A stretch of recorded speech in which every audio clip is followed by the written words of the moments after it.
Hi everyone, this is Kathy from Rats Beautifully. Today I'm going to show you how to make a miniature Zen fairy garden. First of all, you'll need to obtain some materials. You'll need a plant saucer, which will be used as a base for the garden. Mine is 16 inches in diameter, and this is a good size. You'll need to have a small amount of pea-sized stones. These will be used for drainage and also for a path.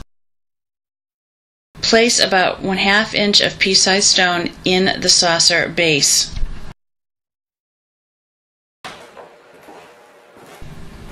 I recommend getting either a bonsai tree or a dwarf conifer. I have a dwarf conifer which will be getting featured centrally. I'm using 4 beautiful Fairy Flowers brand plants. These have very delicate and tiny leaves and blossoms. They are Katydid's Baby Tears, Harrison's Blue Star Creeper, Violet's Elfin Thyme, and Mandy's Irish Moss.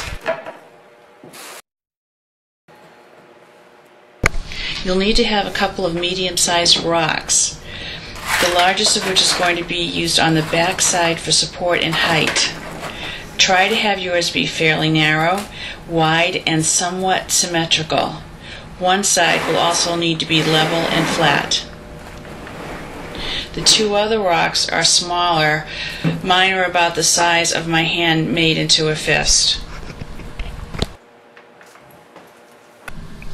You'll need to have a small bag of potting soil. I recommend one with peat, compost, and some perlite in it.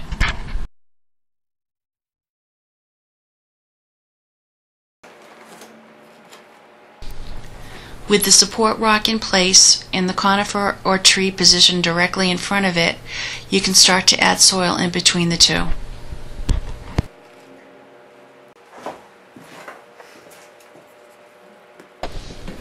Then you can create a sloping effect to the left or west side with the soil. The moss will be placed directly above this west side stone, and you want to try to have the start of the moss just above the roots flush with the surface of the rock. At this point, we're getting ready for the terrace. And I'm going to recommend that you keep the conifer or the tree in the pot it came in. You may want to keep the moss in its pot too. This will bring extra stability to this young garden.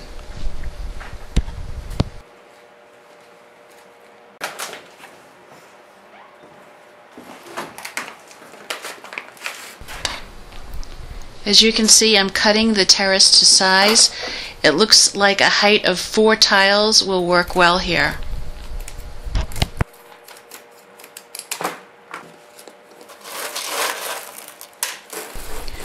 I use additional drainage stone to create more height for the terrace and to keep it in place.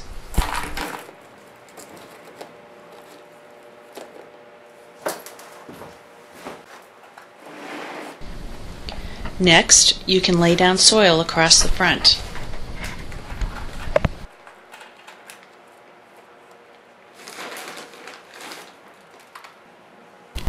I'm putting the Harrison's Blue Star Creeper on the right front side of the terrace, and have decided to take it out of its pot now instead of when the garden has settled more.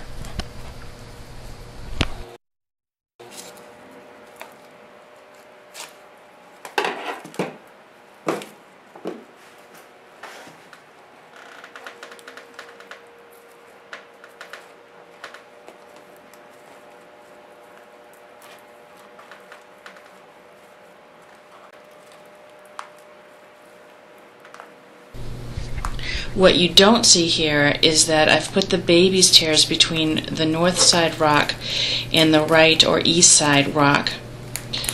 The plant was taken out of its pot and is nestled between both rocks and is flush with them. In other words, it looks like the rock and the plant surfaces run together. The thyme is going to the left front side of the terrace, And not only am I taking it out of its pot, but I am cutting the root ball in half. Some plants can handle doing this and some can't. I haven't actually done this yet with this particular plant, but I am hopeful. Because we don't have much control over depth in front, this cutting of the roots brings the plant closer to the surface of the ground, which is where we want it. At this point, we can add some miniature outdoor garden objects. Keep in mind, less is more. A table, a garden bench, a birdhouse, and 2 flower pots work beautifully here.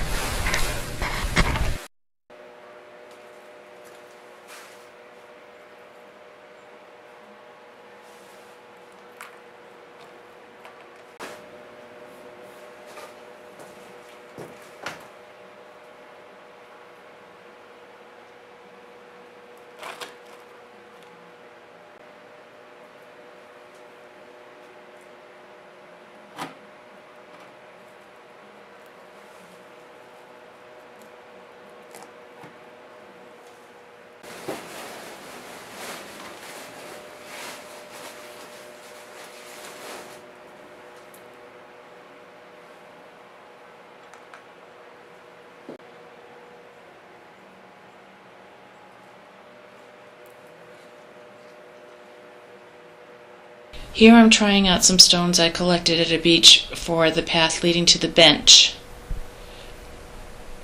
And this is essentially the garden finished.